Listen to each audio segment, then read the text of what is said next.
மக்களே, welcome back to நிலாசோரு channel. என்ன மாதிரி எத்தனை பேருக்கு இப்போ சுட சுட சமோசா சாப்பிடணும்னு தோணுச்சுன்னா இந்த வீடியோ உங்களுக்கு தான். எப்படி பண்ணலான்னு பார்க்கலாமா? முதல்ல சமோசாக்கு மாவு ரெடி பண்ணிக்கலாம். நாங்கள் மைதா தான் எடுத்திருக்கோம், நீங்கள் வேணால் கோதுமை மாவு கூட எடுத்துக்கலாம். மாவில் உங்களுக்கு தேவையான அளவுக்கு உப்பு, சோம்பு, அப்புறம் கொஞ்சம் எண்ணெய், அப்புறம் தேவையான அளவுக்கு தண்ணி சேர்த்துக்கோங்க. இப்போ கொஞ்சம் கொஞ்சமாக தண்ணி தெளித்து நல்லா கலந்து விடுங்க.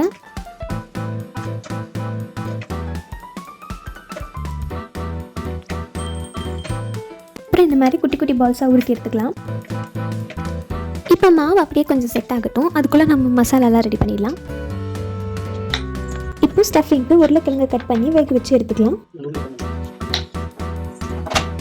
ஒரு குக்கரில் கொஞ்சம் தண்ணி விட்டு உருளைக்கிழங்கெல்லாம் போட்டு கொஞ்சமாக மஞ்சத்தூள், உப்பு, அப்புறம் லைட்டாக ஆயில் ஸ்ப்ரிங்கிள் பண்ணி 2-3 விசில் விட்டுருங்க. இப்போ இது நல்லா வேகட்டும், அதுக்குள்ளே ஸ்டஃபிங்க்கு தேவையான மற்றதெல்லாம் ரெடி பண்ணலாம் வாங்க. இப்போ 2 பச்சை மிளகாயை பொடி பொடியாக கட் பண்ணிக்கலாம். ஒரு பெரிய வெங்காயத்தையும் நல்லா பொடி பொடியாக கட் பண்ணிக்கலாம்.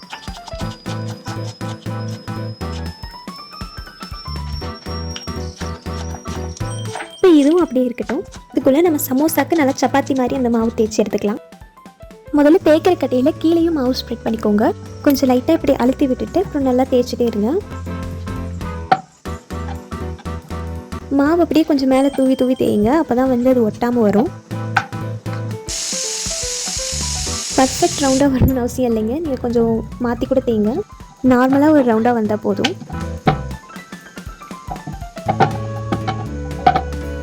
அப்படியே ஆஃபாக நடுவில் கட் பண்ணிக்கோங்க.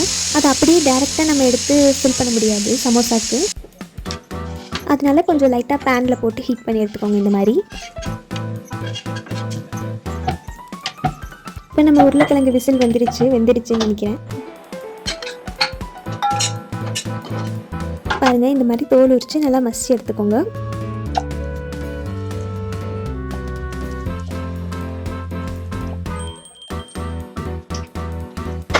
இப்போ ஒரு கடாயில் கொஞ்சம் எண்ணெய் ஊற்றி கடுகு, ஜீரகம் போட்டுக்கோங்க.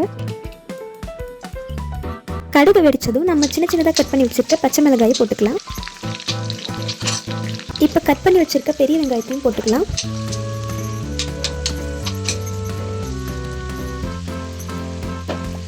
வெங்காயம் கொஞ்சம் இந்த மாதிரி வதங்கினதுக்கப்புறம் இஞ்சி பூண்டு பேஸ்ட் அரைச்சி சேர்த்துக்கோங்க.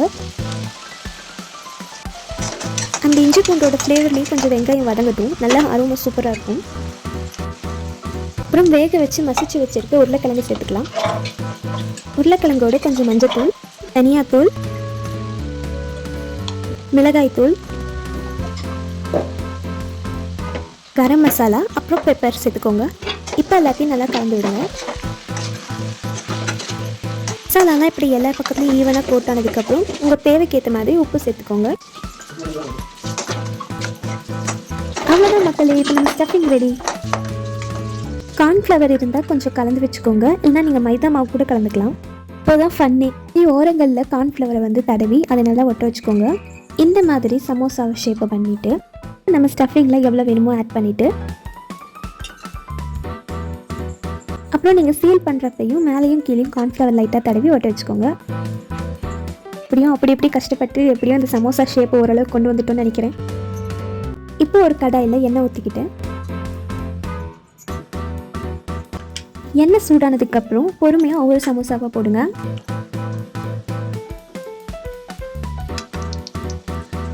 இது என்னப்பா நுரையா வருது?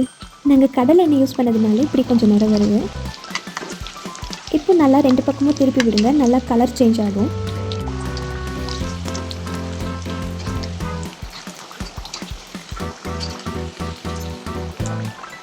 பாருங்க, இப்போ கலர் நல்லா சேஞ்ச் ஆகிருக்கு, இன்னும் கொஞ்சம் சேஞ்ச் ஆகட்டும். இந்த மாதிரி ஒரு கோல்டன் ப்ரௌன் கலர் வந்ததுக்கப்புறம் எடுத்துருங்க. அவ்வளோதான் மக்களே, நம்மளோட சுட சுட சூப்பரான சமோசா ரெடி ஆயிடுச்சு. இந்த கிளைமேட்டுக்கு ஒரு டீ ப்ளஸ் சமோசா செம்மையாக இருக்கும்ல.